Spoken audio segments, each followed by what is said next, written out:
frugalité.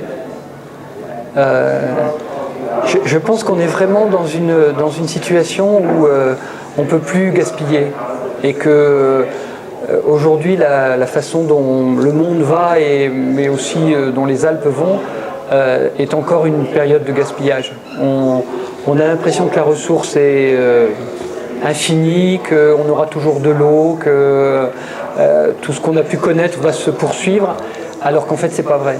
Et cette situation un peu de déni de la part de nos concitoyens est vraiment quelque chose d'un peu incroyable.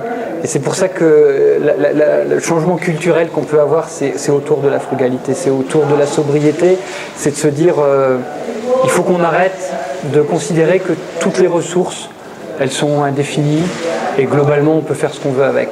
Tant qu'on n'aura pas changé ce mode de fonctionnement et cette comment j'allais dire, cette base un peu culturelle où on pense que tout est encore possible comme c'était avant, on n'arrivera pas à faire beaucoup avancer les choses. Par contre, dès l'instant où on se dit on n'a pas de deuxième planète et les ressources sont finies, sont limitées, à partir de ce moment-là, il faut les utiliser mieux. Et ça oblige à être frugal.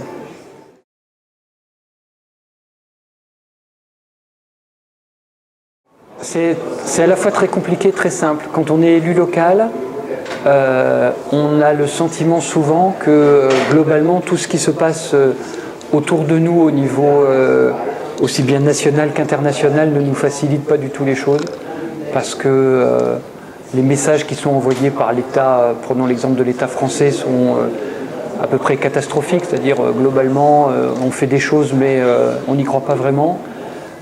Sur la biodiversité, faut tuer les loups et puis on verra plus tard. Faut tuer les bouquetins subbargis, même ceux qui ne sont pas malades. On a vraiment un discours tout à fait, négationniste sur la question de l'environnement et ça ne simplifie pas le travail pour les élus locaux.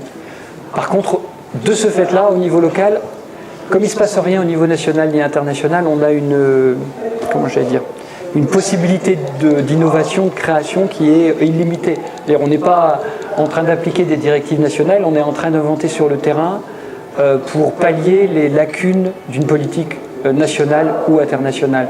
Et donc du coup c'est passionnant parce que globalement on a la possibilité de faire tout de suite des choses extrêmement concrètes, extrêmement pratiques, en disant mais là je suis vraiment dans la mise en œuvre de politiques de circuits courts, de jardins en ville, de réintroduction des abeilles, d'installation de maraîchage, etc.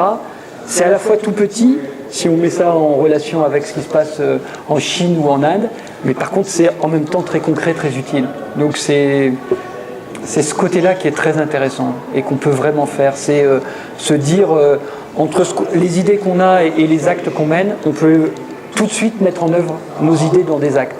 Et c'est extraordinaire.